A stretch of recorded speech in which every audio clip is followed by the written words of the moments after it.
All right, folks, here we go. This is going to be a very interesting, maybe explosive, controversial topic on Idleman Unplugged today. And I will tell you up front, I'm going to be all over the place.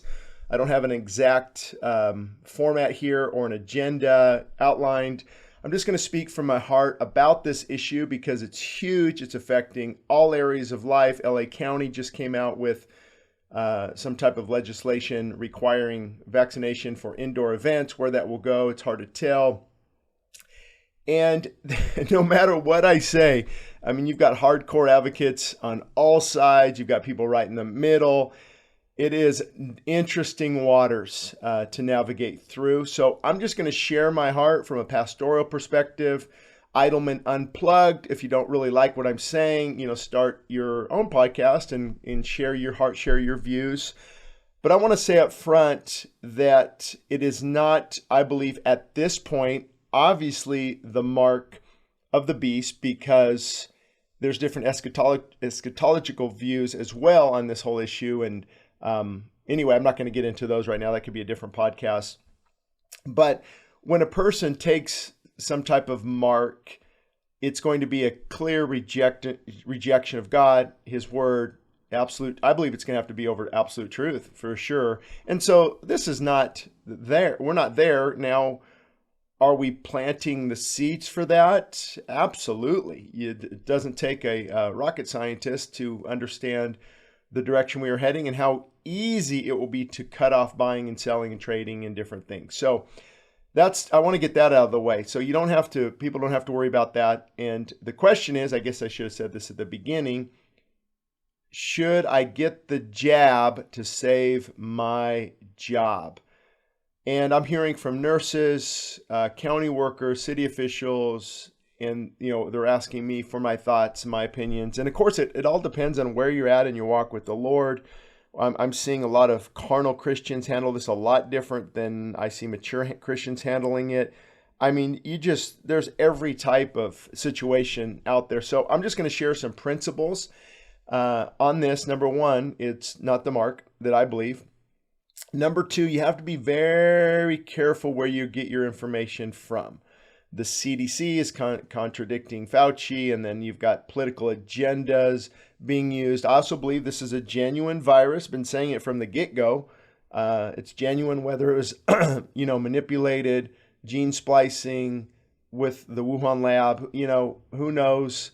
I don't know why very few people are talking about it could be a pestilence as far as God's judgment and where we are in the end time scenario. You just don't hear that much anymore.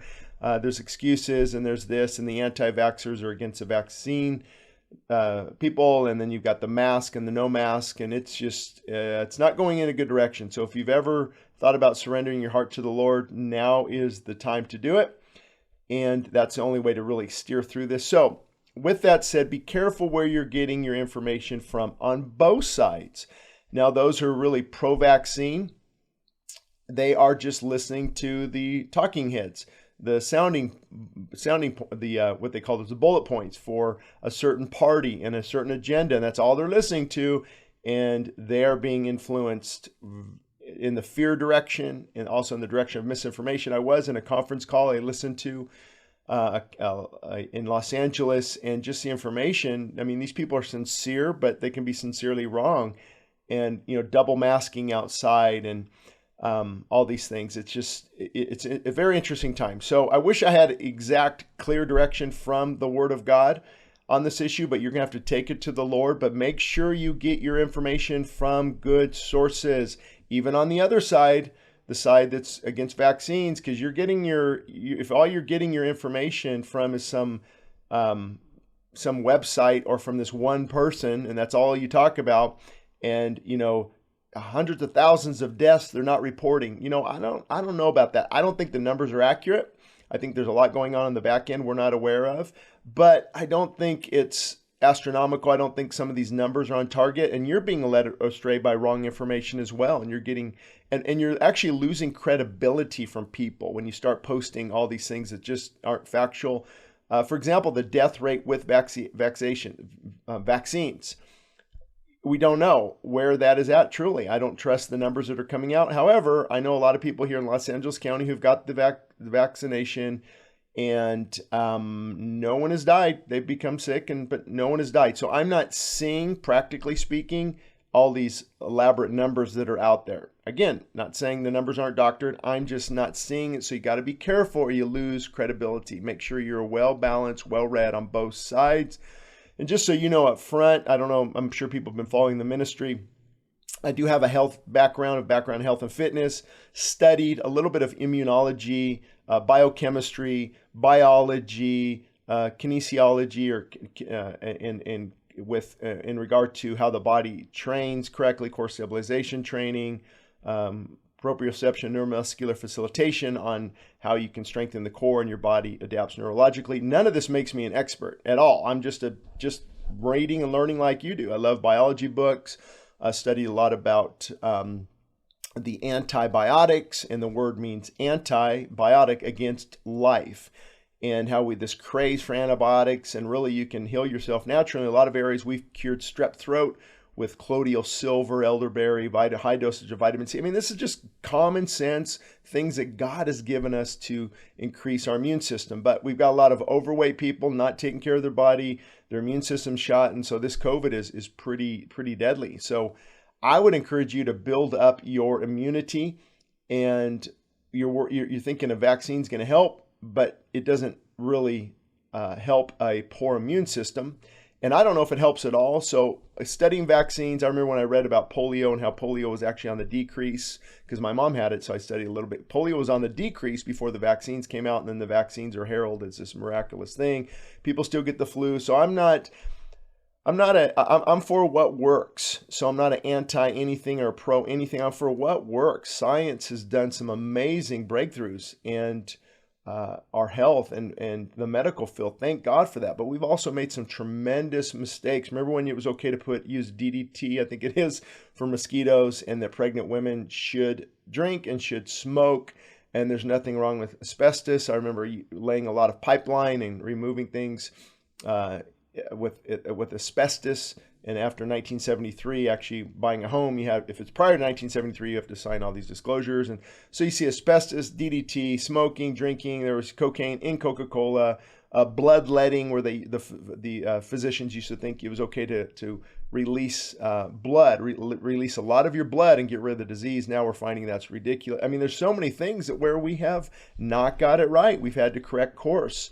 Especially in the area of immunology and how the body works, the microbacteria, and studying autophagy. Somebody just won a Nobel Prize for autophagy a few years back on how the body consumes its own dead and dying and decaying tissue, mainly through fasting. And so there's a lot of things. My point was, in studying these things, the theory behind a vaccine was to give yourself a little bit of the virus, which I don't know makes too much sense, because you're going to get some of the virus just being out and about, with the flu shot, and then they use fetal tissue. And what I'm going to actually do, if I can remember, is in the description of this, when it goes out on podcast YouTube, I'm going to put in there a 45-minute interview I did with a holistic doctor, answers a lot of these questions on type Th1 immunity, type Th2 immunity, where your body has lifetime immunity versus synthetic immunity, and what are the delivery system in vaccines? Why is there fetal aborted tissue? I mean, that's the delivery mechanism into the cell. The mercury, the aluminum really excite the immune system. So I'm just not a fan of things like this, that there's really no certainty on it. And when it comes to the COVID-19 vaccine, then now we've got a whole new issue, because this is not this shouldn't be called a vaccine. It's an experimental drug. And it's funny, we were raised not to take experimental drugs. Now we're being pushed to take experimental drugs. So interesting things there. What it is, that's why it's called a messenger, an RNA messenger that signals something in your RNA closely related to your DNA that triggers something in your body to produce the right protein. I've read a lot on it, and I can't quite figure out where they're going with this. I think it's been studied for 10 years. President Trump put the warp speed on it. And so there's some work behind it. they just don't know because it can. That's why there's blood clotting. That's why there's other issues, because you don't know how it's going to affect the body at a what they call microchondria level, the level of the cell where actually change takes place. And we don't know what the future is going to hold on this. So I don't see, and I threw a survey out there, are you, those in the medical field, are you truly seeing that those who are vaccinated are not as sick and are not dying as much? Or is there any, what I would personally love to hear in the years to come is that this experimental thing really worked well and we have some breakthrough here. But I'm just not there because I don't know how it affects the body. It's supposed to produce a certain protein, spike protein, that now can defend as soon as your immune system sees it coming. It can kill it because it sees it as an enemy. However, how God designed us, as soon as it sees a virus that is not familiar with, it should kill it anyway through the mucous membrane system in our white blood cell count, bone marrow, so many different things that help with immunology. So that's my thoughts on it. I'm not pro anything, against anything. I'm very leery of where this is going. I also don't believe at this stage there is a microchip. Now, could prove to be false. There is so much information out there. Things are changing. Could it fit a microchip into the end of the syringe or into the end of the needle? Obviously, they're small, but I don't think it's that type of conspiracy theories with microchips, the 5G networks, and all those things that you've been hearing a lot about lately. So we just got to be careful on conspiracy theories. And what we're seeing, though, is coercion. We're seeing it as forced, and that's what I don't like. So to answer the question, what I would be doing is praying and fasting and seeking the heart of God. And a lot of people say, well, I'm not going to get it. I'm just going to trust God. And then you have other people saying, I'm going to get the vaccine. I should just call it the RNA messenger experimental drug. I'm just going to get it and trust God. So you have both sides of it. You have Christian leaders out there saying, take the shot, men I highly respect, take the jab, that are older, and then other people on the other side. So we just got to be careful when we say, well, I'm just trusting God and I'm not going to take the vaccine, and you're not trusting God because you did. There's a lot of Christians who just don't understand how the body works. They don't understand immunology and the immune system. And they think, they have kids in the medical profession or adults in the medical profession. And I found that a lot of people in the medical profession are exceptionally well trained on how to mask the symptoms, but they don't delve into what is causing the symptoms. For example, why not give people struggling with diabetes, type 2 diabetes, health related? Why not help them change their diet? High blood pressure, oh goodness, let's get you on a statin drug or blood thinner. No, why don't we get you eating correctly and changing your diet and losing weight? So that's the friction between the medical industry and those who are more health conscious, is because there is a clear divide. A lot of doctors, cardiologists are very overweight. They're not eating good. They have just tons of junk food. And so you have to be careful when you say, well, I'm not trusting God, or I'm trusting God if I take it or I don't take it, because pride gets in there. And I've never seen pride more prevalent than it is now, where it's taking off masks. Now, I understand there comes a point where you've got to say, this is not right. This is not right for our kids. We're holding the line, and we are doing that at our church for sure. But at the same time, you have to have a gentle, humble, gracious spirit filled with the Spirit of God. If you doubt that, then you better reread the Bible. And wisdom is key here. Wisdom is key. So I think you should allow people to make their own decision on what they feel is best. God's going to work behind the scenes. There's so many people I've seen over the years I've prayed for that are just not taking care of their body, and God still sees them through. We need to be the example for our family, for other Christians, and let us see compassion. But also, there's an agenda being pushed. So to help answer this question, I know it's taking a while, but you got to get some background here. I'd be praying, I'd be fasting, I'd be humble, I'd be broken before God, because if those things aren't existing, then you're reacting and you're not responding. You're reacting out of fear and pride and in your face type of mentality, and I'm going to show you, and that's not good. You have to be the example of what a Christian looks like. But I would also seek legal counsel. The Pacific Justice Institute is really good. Brad Dacus, a friend of mine. Alliance Defending Freedom is great. We also, our attorney at the church, David Gibbs legal firm out of, I think, Washington. There's a lot of places you can seek legal counsel. I would tell my work, hey, I'm going to seek legal counsel, or let me check with my physician, local physician, because there are some things where you should not get this type of shot, this vaccine, and this experimental drug. And I think it's okay to pursue those things, be in prayer, be in fasting, and then see what God does. So I can't answer this question for you. I know people are going to be frustrated with that, and I don't know your situation. Maybe God wants you to take a stand. And I think we should take a stand regardless, even if you take the jab. But I also think it's wise to say, okay, I've got a family here to feed. Lord, I don't know, should I take this jab and still be employed and not make a foolish decision financially? Because I don't have enough information on what the long-term effects are going to be on this. I do know that I stopped listening to a lot of the,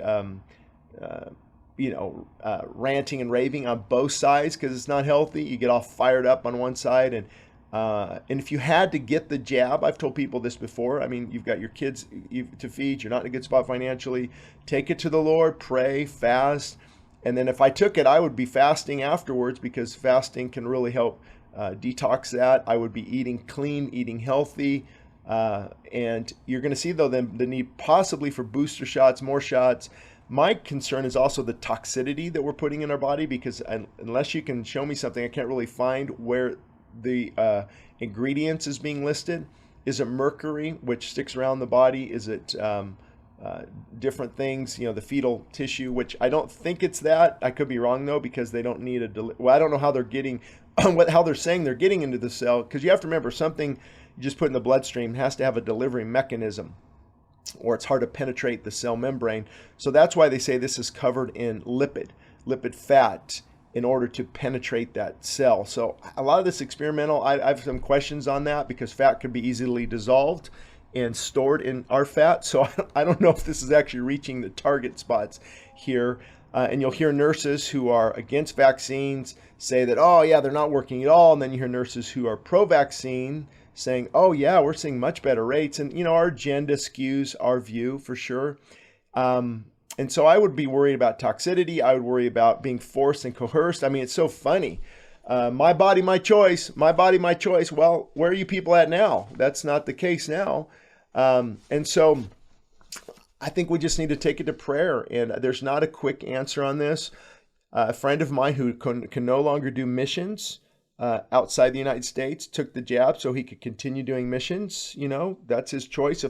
If we can't do certain things with our kids, and I know it stinks, and I know it's not right, and I know we need to keep contending for these things, but I think a lot of people are fighting with the wrong attitude. If you're fighting with the wrong attitude, that being pride and a rebellious spirit and anger, you are not going to see God move as powerfully. You've got to be that broken, humble, filled, bold Christian. Then you can make a difference in your school district. Then you can speak with love and clarity and not anger. And that's where I'm really concerned. I'm really concerned for this anti-vaccine, no mask. I'm not a mask person either, by the way. The science and masks are barely falling off, and the cash register the cash register person, grocery clerk, I don't know, whatever, it's touching everything. The ATM machine, I mean, it's just absolute insanity. And what it is, we're allowing people who are led by fear to dictate how others live. And that's why I think a lot of us are concerned and saying things, is because we don't want to live in fear. We want to use wisdom. I've been told our leadership staff, I don't want to just be flippant. I don't want to be, we've got a memorial service coming up for someone we knew who had COVID and died, and another pastor here locally lost his son. And I've been texting to people this week who are really, really struggling with it. It's real, it's out there, but we can't live in fear. We can use wisdom, we can take precautions, but we can't live in fear. And that's what I think even a lot of churches are doing. They're not filled with the Spirit. And so they are living in fear, it's really a sad situation, sad thing to see. So let me see if I missed anything.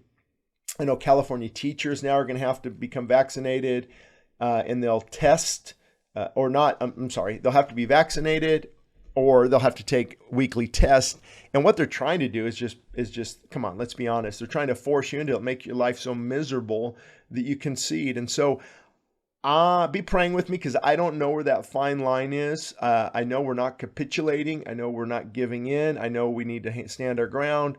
But there are divided sides on this, and I knew in the Trump administration, there was a lot of great people appointed, from Mike Pompeo to Tony Perkins, Ben Carson, and over the education department, people that were brought in around him, his counsel, Christian leaders.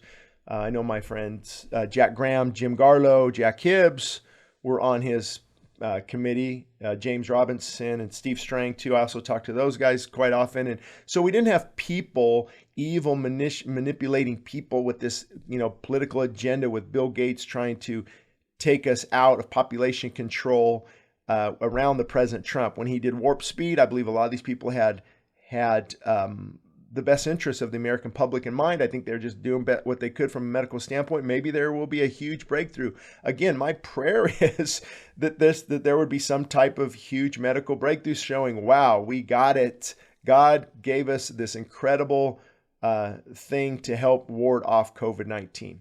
Or I pray that there is a national revival, a national awakening, evil is exposed, and that God begins. I believe it's a pestilence. If you read about when I bring pestilence, Solomon, if my people humble themselves, pray, seek my face. So I think personally, this is being used to break our nation, possibly break the world, and hopefully usher in a mighty spiritual awakening that we are so overdue for. It's not funny.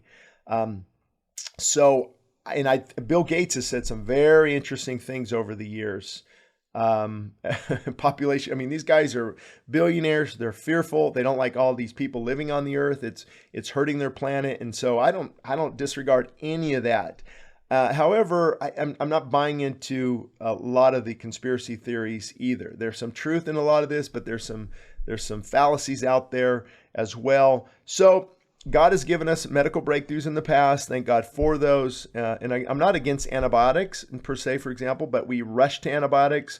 When I had if I have strep throat and it goes to my heart as a secondary viral infection known as myopericarditis, and my heart starts to get inflamed, I might turn to something that's going to wipe out. The thing with antibiotics is it wipes out everything, even your good gut bacteria. They call it microbiome, and it wipes that out as well. So it really actually, in the end, hurts your immune system, and that's what chemotherapy does. It just to a much greater level, of course. But antibiotics are killing. Okay, I'm just going to kill all this bacteria, and now you've got to go and build up your bacteria again. There's the debate with probiotics and foods that encourage that. So I hope that helped. I would be in prayer. I'd be in fasting. If someone takes the jab to save their job, I personally am not going to look down upon them. I'm going to wonder though, did they take all the avenues they could? Did they fight it legally? And yeah, you might be ridiculed, you might be mocked a little bit, but my goodness, stand your ground and let's say, hey, I need some more facts before I take this jab. Let's give it a year. Let's see what the facts show. Trying to delay the process as you seek God.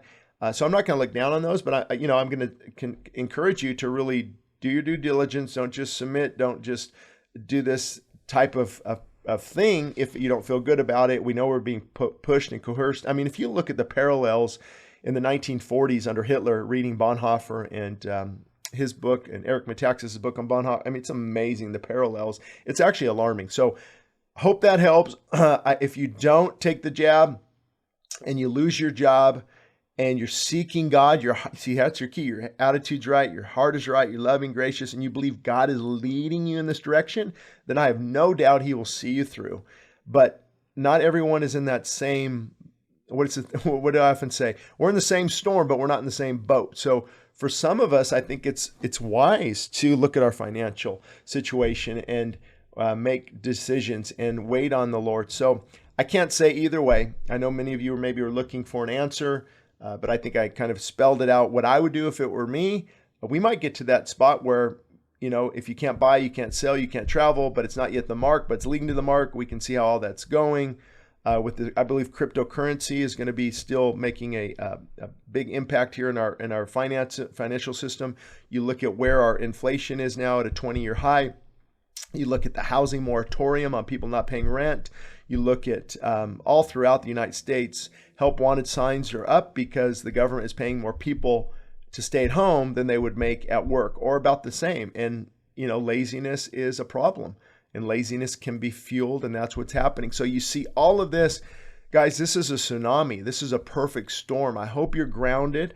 I hope you know Jesus Christ is your Lord and Savior. If not, make that decision today. Commit everything to Him. And if you're just a Christian on the fence, it's time to stop walking the fence and jump onto God's side. Fully surrender your life. Spend time in prayer and fasting and the Word of God every day. Be led of His Spirit. And then that's why so many people are like, I don't know what to do. I don't know what to do. I'm so fearful. And well, if you're spending time with God, you're not going to be that fearful. You'll struggle with fear, but you'll say, okay, I feel led. I got to get the jab. All this stuff's going on. I can't lose. I'm a single mom, but I have peace about this, and I'm still going to fight it because what I'm concerned about is booster shot, booster shot, booster shot. Now you're loading yourself up with this toxic thing, possible toxic thing, and I'm also concerned that it could lead to other issues, health issues down the line. I mean, people have said that this could really break out into something horrific.